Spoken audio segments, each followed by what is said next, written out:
Allahu Akbar, Allahu Akbar, Allahu Akbar, Allahu Akbar, Allahu Akbar, Allahu Akbar, Allahu Akbar, Allahu Akbar, Allahu Akbar, Allahu Akbar kabira, walhamdulillahi katsira, wa subhanallahi bukrata wa asila, la ilaha illallah wallahu akbar, Allahu akbar, walillahil hamd.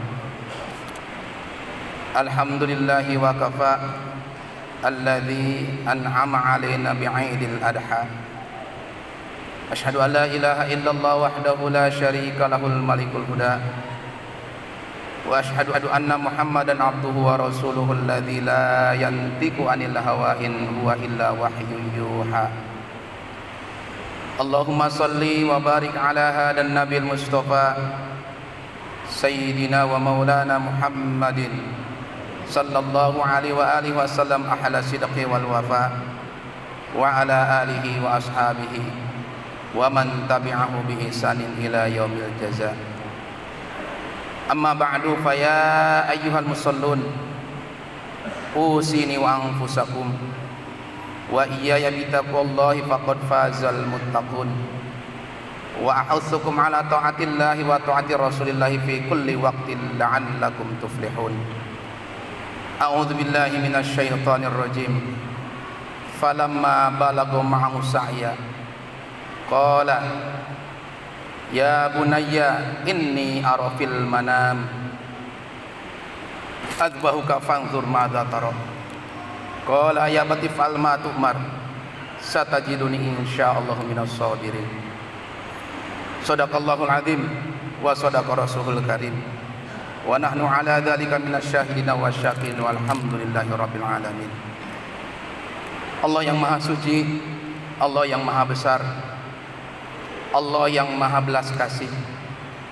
Syukur alhamdulillah pagi hari ini, walaupun suasana dan kita masyarakat Indonesia khususnya masih dalam suasana yang prihatin dengan adanya wabah yang masih melanda negeri kita, Allah masih menjadikan kita sebagai hamba-hamba pilihan sehingga kita masih bisa hadir, berkumpul bersama, bertakbir, bertasbih, bertahlil, memuji dan mengagungkan Allah. Mudah-mudahan dengan kumpulnya dan hadirnya jamaah semua di tempat yang mulia ini menjadi sebab turunnya rahmat, maghfirah, dan menjadi sebab Allah segera mencabut wabah yang melanda negeri ini. Amin ya Allah ya rabbal alamin. Salawat dan salam semoga tercurah limpahkan kepada junjungan kita Nabi besar Muhammad sallallahu alaihi wasallam. Allahu akbar walillahil hamd. Jamaah salat Idul Adha yang dimuliakan Allah. Ketika Ismail dipanggil oleh Ibrahim dan Ibrahim berkata kepada Ismail, ya bunayya inni ara fil manam anni adzbahuka. Wahai anakku, semalam aku bermimpi bahwa turun perintah dari Allah untuk menyembelihmu. Fangdur madza tara. Bagaimana menurut engkau wahai anakku? Qala ya abati fal ma tu'mar. Wahai bapakku, laksanakanlah kalau memang itu perintah Allah. Satajidun insyaallah minas sabirin. Maka engkau akan mendapatiku sebagai hamba-hamba yang sabar.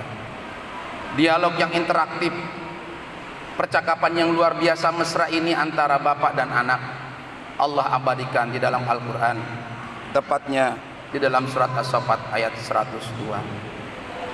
Pagi ini kembali kita napak tilas, kembali kita mengingat bagaimana peristiwa yang luar biasa seorang manusia, seorang bapak yang puluhan tahun, bahkan dalam riwayat yang sahih Nabiullah Ibrahim bin Azar memohon kepada Allah untuk diberikan keturunan, dan beliau berdoa selama 80 tahun dan Allah baru mengabulkan. Namun ketika anaknya di masa-masa lucunya, Allah memberikan ujian yang sangat berat bagi seorang bapak. Hadirin jamaah sidang salat Idul Adha yang dimuliakan Allah. Tentu dari kisah yang kita semua sudah maklum dan paham bersama, di pagi ini pun kita akan mencoba kembali merenungi apa dibalik hikmah daripada Idul Adha atau Idul Kurban ini. Dari kisah Al-Quran yang sudah tadi khatib sampaikan kepada jamaah, ada 3 hal, 3 hikmah, 3 pelajaran yang bisa kita ambil. Yang pertama, Nabiullah Ibrahim bin Azar seolah-olah memberikan pesan kepada kita bahwa perintah Allah di atas segala-galanya. Perintah Allah harus lebih diutamakan. Kecintaan Allah, ketaatan kita kepada Allah harus segala-galanya.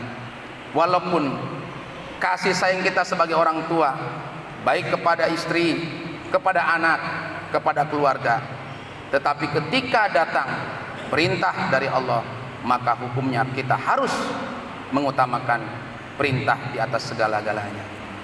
Allah Rabbul Alamin di dalam surat At-Taghabun ayat 14 memberikan satu peringatan yang cukup keras, khususnya bagi para bapak dan para suami. A'udzubillahi minasyaitonirrajim. Ya ayyuhalladzina amanu inna min azwajikum wa auladikum aduwwan lakum fakhdaruhum. Wahai para suami, para orang tua, sesungguhnya azwajikum, istri-istrimu, wa auladikum, anak-anakmu, aduwan lakum, musuh bagi kalian, fakhdaruhum, maka berhati-hatilah kalian terhadap mereka.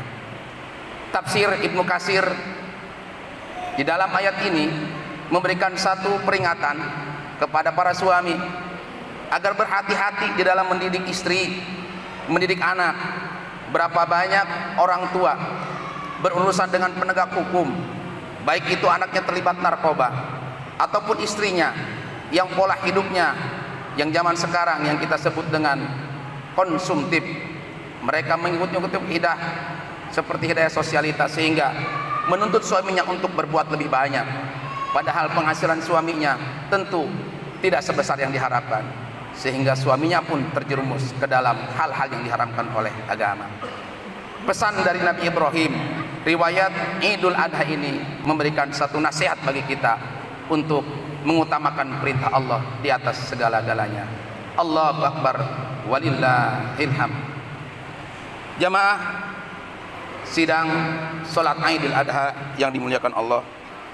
Hikmah yang kedua, pelajaran yang bisa kita ambil dari Idul Kurban ini, bahwa hidup ini adalah pengorbanan. Kita berkorban, apapun yang kita miliki semua akan kembali kepada Allah. Kaitan dengan kurban ini tentu dalam hadis Ibnul Hakim, Rasulullah Shallallahu Alaihi Wasallam memberikan satu penjelasan.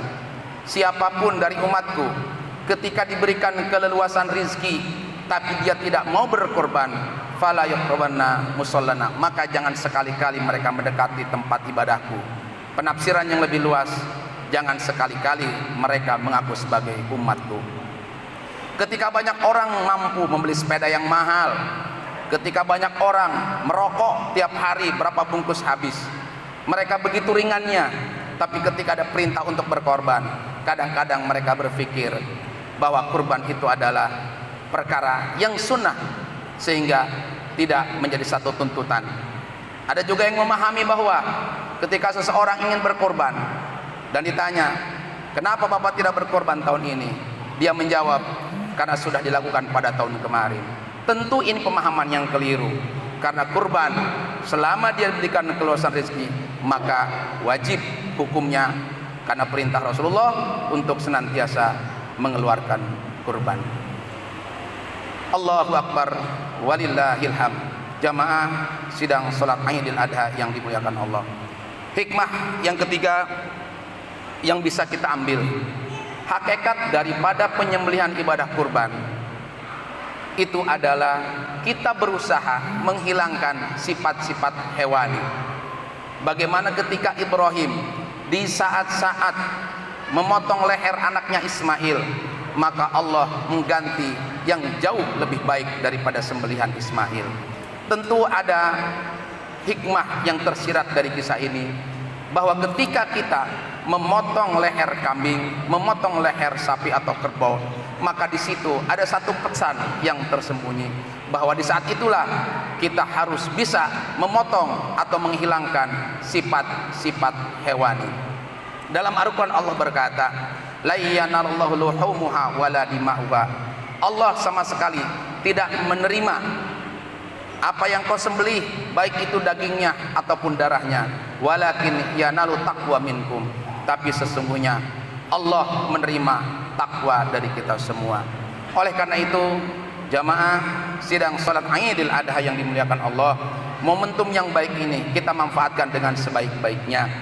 Bagi saudara-saudaraku yang memang belum mampu untuk mengeluarkan kurban, keinginan besar namun kemampuan yang terbatas, tidak perlu khawatir.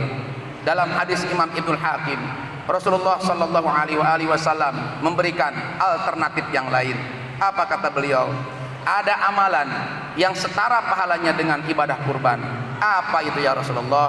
Membaca tahlil 100 kali dan membaca tasbih 100 kali. Maka tentu ini alternatif lain bagi saudara-saudaraku yang memang belum sanggup untuk berkurban. Hadirin jamaah sidang salat Idul Adha yang dimuliakan Allah. Terakhir, sebelum khatib menutup khutbah ini, pada kesempatan yang mulia ini, marilah kita untuk senantiasa terus meningkatkan tawadhu kita, pasrah diri kita kepada Allah. Karena sampai hari ini pun wabah bencana yang menimpa khususnya di negara Indonesia belum juga pergi di hadapan kita. Hanya Allah lah tempat kita bergantung, hanya Allah lah tempat kita berlindung, hanya Allah lah tempat kita kembali. Oleh karena itu, janganlah kita bersifat sombong, janganlah kita mengundang kemurkaan Allah ketika ada sekelompok orang yang menghina, yang menginjak, yang melecehkan para ulama, para habaib yang mereka adalah warisatul anbiya. Maka kita khawatir ini akan mengundang kemurkaan dan azab Allah Subhanahu wa taala. Perbanyak istighfar saudaraku, berserah diri kepada Allah. Momentum yang baik ini adalah momentum kita meminta dan berdoa kepada Allah. Semoga Allah Rabbul Alamin senantiasa menjadikan kita hamba-hamba yang istiqamah. Amin ya mujibas sa'ilin. Barakallahu li wa lakum. Aqulu qauli hadza fastaghfiru innahu wal ghafurur rahim.